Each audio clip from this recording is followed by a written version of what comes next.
इतने सारे केस आ रहे हैं, इतनी सारी घटनाएं हो रही हैं और लोग जानते भी हैं कि इन घटनाओं का अंजाम क्या हो रहा है। लेकिन लोग जो है रुकने का नाम नहीं ले रहे हैं, वे फिर भी ऐसे रिश्तों को जन्म ही दे रहे हैं। आज की घटना में कुछ ऐसा ही होता है, जहाँ पर एक व्यक्ति एक महिला से बहुत प्यार करता है और उसके साथ रहना चाहता था। महिला भी उससे बहुत प्यार करती थी। ये दोनों जो होते हैं कि उससे बहुत प्यार करते हैं। लेकिन जैसे ही उस महिला के पति को ये सारी चीज़ें पता चलती है, तभी कुछ ऐसा हो जाता है, ऐसा बवंडर खड़ा होता है जिसे जानकर आप हैरान हो जाएंगे, सोचने पर मजबूर हो जाएंगे कि आखिरकार ऐसा कैसे हो सकता है। वो महिला जो होती है उस व्यक्ति से प्यार करती थी। पति जो होता है वो उस व्यक्ति के बारे में सब कुछ जानता था, लेकिन वो उसके साथ ऐसा क्यों करता है, ये जानते हैं हम इस घटना के माध्यम से। नमस्कार, आदाब, सत श्री अकाल, हर हर महादेव।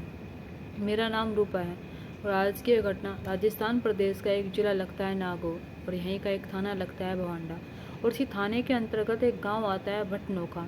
मैं बात कर रही हूँ 27 अगस्त सन 2025 की, एक ऐसे दिन की जिस दिन गणपति बप्पा की स्थापना दिवस था। यानी कि उस दिन गणपति बप्पा का स्थापना की गई थी और स्थापना एक धूमधाम तरीके से की जाती है कि हमारे लिए बहुत महत्वपूर्ण त्यौहार होता है।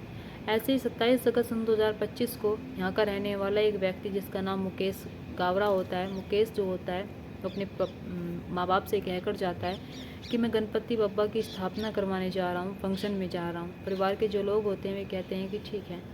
मुकेश जो होता है अपने घर से निकल तो जाता है, लेकिन जैसे अपने घर से निकलता है तो शाम तक भी अपने घर पर नहीं आता है। परिवार के जो लोग होते हैं वे सोचने लगते हैं कि शायद कहीं पर रह गया होगा। लेकिन जैसे रात हो जाती है तो अब उन्हें टेंशन होने लगती है। वे फ़ोन करते हैं तो फ़ोन जो होता है बंद होता है, फ़ोन मिल ही नहीं रहा था। परिवार के लोगों को समझ नहीं आ रहा था कि आखिरकार ऐसा कैसे हो सकता है। मुकेश गालवा का एक भाई होता है जिसका नाम धर्मेंद्र होता है। धर्मेंद्र जो होता है उसे ढूंढने के लिए गांव में निकल जाता है। जिस फंक्शन में जाता है तो वहाँ जाकर देखता है कि फंक्शन जो होता है वो निबट चुका था, फंक्शन जो होता है वो ख़त्म हो चुका था।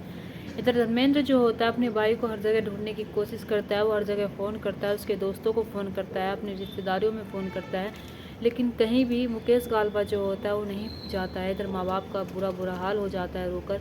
इधर भाई जो होता है धर्मेंद्र, वो अपने आंसुओं को दिखा ही नहीं पा रहा था। धर्मेंद्र जो होता है अपने भाई यानी कि चचेरे भाई होते हैं, उसके दोस्त होते हैं, उनसे जाकर बातचीत करता है और कहता है कि क्या तुमने मेरे भाई को देखा है। तो वे भी ना कर देते और कहते हैं कि हमने नहीं देखा और हमें नहीं पता वो कहाँ पर गया है और ना ही हम उसके साथ गए थे। इधर ऐसे ही जब ये सारी चीज़ें होने लगती है तभी धर्मेंद्र का जो दिन होता है पूरा गुजर जाता है। अगला दिन आता है, अगले दिन भी वो अपने भाई को बहुत ढूंढता है, हर जगह ढूंढता है, हर जगह ढूंढने की कोशिश करता है। 2 दिन गुजर जाते हैं। जब 2 दिन गुजर जाते हैं तो भाई नहीं आता है, तब कहीं जाकर धर्मेंद्र जो होता है वो पुलिस स्टेशन जाता है और वहाँ पर जाकर पुलिस वालों से कहता है कि साहब मेरा भाई घर पर नहीं आया है। वो गणपति बप्पा की स्थापना करवाने के लिए फंक्शन में गया हुआ था, लेकिन वो घर पर नहीं पहुंचा और मैंने उसे ढूंढने की बहुत कोशिश की है और 2 दिन हो चुके हैं, यानी कि 48 घंटे हो चुके हैं और मेरे भाई का कोई अता पता नहीं है। जैसे ये सारी चीज़ें पुलिस वाले सुनते हैं तो पुलिस वाले जो होते हैं उसकी एफआईआर लिखते हैं, उससे पूछते हैं कहाँ पर गया था, कहाँ पर नहीं गया था। वो सारी चीज़ें बताता है, एक एक चीज़ बताता है। पुलिस वाले जो होते हैं उसकी छानबीन करने लगते हैं, जाँच पड़ताल करने लगते हैं। पुलिस वाले जो होते हैं पहले तो पूछताछ करते हैं वहाँ पर जाकर, जहाँ पर गणपति बप्पा दिवस होता है, तो वहाँ के लोग जो होते हैं ज़्यादा कुछ बता नहीं पाते हैं। इधर अब उनके हाथ में ना ही तो कोई सबूत था ना ही कुछ था, तो पुलिस वाले जो होते हैं अपने यानी कि उसके मुकेश गालवा का जो भाई होता है धर्मेंद्र, उससे भी कहते हैं कि क्या तुम्हारे भाई की किसी से दुश्मनी थी या आपको किसी पर शक है। तो मुकेश जो होता है उसकी किसी से दुश्मनी होती ही नहीं है। धर्मेंद्र जो होता है वो कहता है कि नहीं साहब ऐसा कुछ नहीं था। लेकिन धर्मेंद्र जो होता है उसे एक बात खटक रही थी। वो सोच रहा था कि कहीं ना कहीं मेरा जो चचेरा भाई है वो उसका मुकेश गालवा का एक अच्छा दोस्त भी है सोहन लाल, शायद उसने ही ये सब कुछ किया हो। उसमें कहीं ना कहीं उसे लग रहा था, परिवार वालों की भी सब चीज़ खटक रही थी। तो परिवार के जो लोग होते हैं कहीं ना कहीं वे थोड़ा बहुत क्लू देते हैं पुलिस वालों को। पुलिस वाले जो होते हैं सोहनलाल से पूछताछ करते हैं। सोहनलाल जो होता है मुकेश गालवा का एक चचेरा भाई भी होता है, एक बहुत अच्छा दोस्त भी होता है। सोहनलाल की एक खदान होती है, मिल्स होती है, जहाँ पर वो काम करता था, जहाँ पर वो ठेका दिवाकर काम करवाता था, जहाँ पर वो बैठा रहता था, जेसीबी चलती रहती थी। इधर जो मज़दूर होते हैं वे काम करते रहते हैं।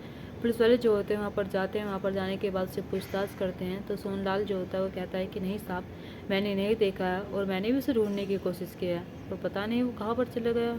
परिवार के जो लोग हैं वो बहुत परेशान हैं। पुलिस वालों को उस पर शक नहीं होता है। पुलिस वाले उसके साथ ज़बरदस्ती भी नहीं कर सकते थे, क्योंकि ना ही तो पुलिस वालों के पास कोई प्रूफ होता है, ना ही सबूत होता है। पुलिस वाले जो होते हैं, जो मुकेश गालवा होते हैं, उसकी लोकेशन निकालते हैं। जैसे उसकी लोकेशन निकालते हैं, लास्ट लोकेशन निकालते हैं, तो उसकी लास्ट लोकेशन जो होती है वो उसी खदान के पास मिलती है, उसी मिल्स में मिलती है जो सोनलाल की होती है। यानी कि कहीं ना कहीं परिवार वालों ने सही शक जताया था, कहीं ना कहीं परिवार वालों को सही लगा था कि सोनलाल ने ही हमारे बच्चे के साथ ये सब कुछ किया है। अब पुलिस वाले जो होते हैं सोनलाल से पूछताछ करते हैं, सोनलाल से फिर से एक बार पूछताछ करते हैं और उसके सख्ती से पूछताछ करते हैं। जैसे सख्ती से पूछताछ करते हैं तभी जो सोहनलाल होता है वो टूट जाता है। टूट जाने के बाद फिर एक ऐसी कहानी सुनाता है जिस कहानी को सुनकर पुलिस वालों को यकीन ही नहीं होता। वे सोचने पर मजबूर हो जाते हैं कि आखिरकार जिसे दोस्त मानता था, जिसे भाई मानता था, उसके साथ ऐसा कैसे कर सकता है। सोहनलाल जो होता है बताता है कि साहब, जो मुकेश गालवा है वो मेरी पत्नी के साथ उसके अवैध संबंध चल रहे थे। वो मेरी पत्नी से प्यार करता था, मेरी पत्नी से मिलता था, मेरी पत्नी के साथ शारीरिक संबंध भी बनाता था। ना जाने कितने दिनों से इनका ये सब कुछ चल रहा था। ना जाने कितने दिनों बाद मुझे जाकर बात पता चलती है कि मेरी पत्नी का जो संबंध है, अवैध संबंध है, वे मेरे ही चचेरे भाई, मेरे ही बहुत अच्छे दोस्त मुकेश गालवा के साथ चल रही हैं। जैसे मुझे बहुत बात पता चलती है तो मुझे बहुत गुस्सा आता है। मैं सोच नहीं पाता, समझ नहीं पाता कि आखिरकार मेरी पत्नी मेरे ही पीठ पीछे ऐसा कैसे कर सकती है। अब इधर ये दोनों जो होते हैं एक दूसरे के साथ नैन मटक्के भी करते थे, एक दूसरे के घर भी आते थे, जाते थे। उन्हें मैं रोक भी नहीं सकता था क्योंकि एक तरफ से मुकेश गालवा जो होता है मेरा भाई होता है, एक तरफ से मुकेश गालवा जो होता है मेरा परिवार का रहने वाला सदस्य ही होता है। अब ऐसे में मुझे बहुत गुस्सा आता था जब भी मैं अपनी पत्नी को मुकेश गालवा के साथ देखता था। वे ऐसा लगने नहीं देते थे कि हमारे अवैध संबंध चल रहे हैं, लेकिन मैं जान गया था, मुझे पता लग गया था कि उसके मेरी पत्नी के साथ अवैध संबंध चल रहे हैं। मैं अपनी पत्नी को समझाने की कोशिश करता हूँ। मेरी पत्नी के साथ लड़ाई झगड़े भी होते हैं। पत्नी जो होती है वो मना कर देती है और कहती है कि नहीं, ऐसा कुछ नहीं है जैसा तुम समझ रही हो। लेकिन मेरी पत्नी झूठ बोलती है और मेरी पत्नी लगातार मुकेश गालवा के साथ बात कर रही थी, लगातार मुकेश गालवा के साथ अवैध संबंध चला रही थी और मुझे धोखा दे रही थी। मुझे अपनी पत्नी पर भी बहुत गुस्सा आता है, लेकिन मैं अपनी पत्नी के साथ कुछ कर नहीं सकता था। मैं अपनी पत्नी को बस समझा सकता था, लेकिन मेरी पत्नी जो होती है वो कुछ समझने के लिए तैयार ही नहीं होती है। वो सिर्फ मुझसे हर बार यही कहती थी कि नहीं, हमारे बीच कुछ ऐसा नहीं है और मेरे मुकेश गालवा के साथ कोई संबंध नहीं चल रहे हैं, कोई वैध संबंध नहीं चल रहे हैं। लेकिन पति जो होता है वो बहुत गुस्साए हुआ बैठा हुआ होता है। वो शांति से बैठकर सोचता है कि मुझे क्या करना चाहिए। तभी उसके दिमाग में एक ऐसा आइडिया आता है, ऐसा भयानक आइडिया आता है जिसे सुनकर शायद परिवार के लोगों को भी झटका लगा। परिवार के लोगों को तो इतना बड़ा झटका लगा कि उनका जो बेटा है वो तो चला ही गया, और जिस बेटे को अभी 26-27 साल की उम्र में खोया हो, और जिस बेटे का दुख माँ बाप को पता है, माँ बाप को पता है कि बेटा हमारा गया है और बेटे के साथ सब कुछ कैसे हुआ है।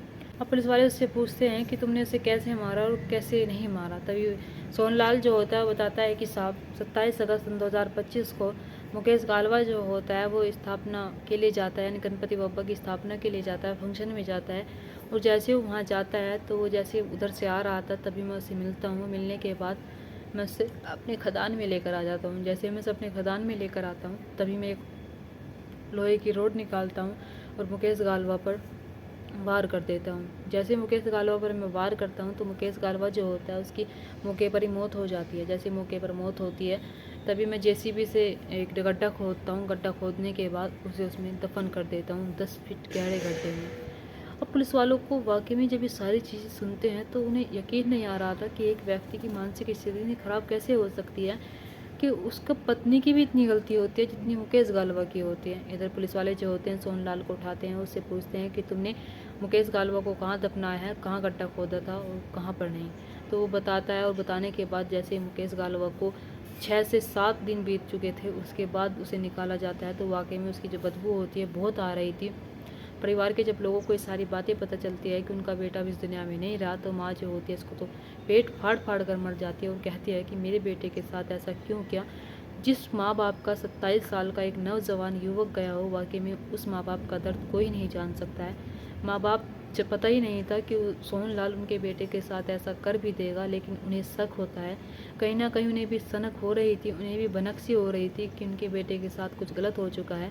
लेकिन जब वे अपनी आंखों से अपने बेटे को इस हाल में देखते हैं तो वाकई में भी रो रो कर बुरा हाल हो जाता है। इधर पुलिस वाले जो होते हैं उसे पोस्टमार्टम के लिए भेज देते हैं। पोस्टमार्टम में भी यही पाया जाता है कि पहले मुकेश गालवा को मारा गया, फिर उसके बाद उसे गड्ढे में दफनाया गया। इधर सोनलाल जो होता है उसने बहुत गलत किया था मुकेश गालवा के साथ ये सब कुछ करके। इधर मुकेश गालवा जो होता है उसे पता लग गया था कि उसकी पत्नी उसके साथ अवैध संबंध चल रही है, तो बहुत गुस्सा आता है और उसने गुस्सा आता है कि वो सोचने लगता है कि मैं अपनी पत्नी को मेरे साथ रहना है, मैं इसे ही दुनिया में हटा दूंगा, इसे ही इस दुनिया में नहीं रहने दूंगा। और वो इसलिए मुकेश गालवा को इस दुनिया से हटा देता है, मुकेश गालवा को वो मार देता है। यहाँ पर पुलिस वाले जो होते हैं इधर सोनलाल को जेल भेज देते हैं। इधर जैसे ये सारी बातें उसकी पत्नी को पता चलती है सोनलाल की, वाकई में वो बहुत पछताती है। उसे भी नहीं पता था कि ये सब कुछ हो जाएगा, वो भी नहीं जानती थी कि उसके पति के दिमाग में ये सब कुछ चल रहा है, और वो भी नहीं जानती थी कि शायद जो उसका अवैध रिश्ता उसके चचेरे देवर से चल रहा है वो इतना भयानक रूप ले लेगा। इधर ना ही मुकेश गालवा जानता था कि उसका सोनलाल भाई उसके साथ ऐसा भी कर सकता है। मुकेश गालवा जो होता है उसे पता ही नहीं था। अगर उसे थोड़ी सी भनक होती तो वाकई में वो अपने आप को बचाने की थोड़ी सी कोशिश तो ज़रूर करता, क्योंकि सोनलाल जो होता है उस पर अचानक से वार करता है। सोनलाल जो होता है उसके अचानक से जान लेता है। दोस्तों, आपको यहाँ पर क्या लगता है कि अवैध रिश्ते हमें चलाने चाहिए फिर नहीं चलाने चाहिए? ये अवैध रिश्ते एक ऐसा जन्म ले लेते हैं जिसका हमें अंजाम पता होता है कि आगे चलकर वाकई में ऐसा होगा, लेकिन पता नहीं क्यों लोग इसमें ही घुसते चले जाते हैं। इधर जो सोनलाल होता है उसे पता था कि उसकी पत्नी की भी इतनी ही बड़ी गलती है जितनी मुकेश गालवा की गलती है, यानी कि दोनों एक दूसरे के साथ रह रहे थे तो अपनी मर्जी से रह रहे थे, उनमें से कोई सा भी किसी के साथ ज़बरदस्ती नहीं कर रहा था। लेकिन सोनलाल जो होता है वो सबसे ज़्यादा गलती मुकेश गालवा की मानता है।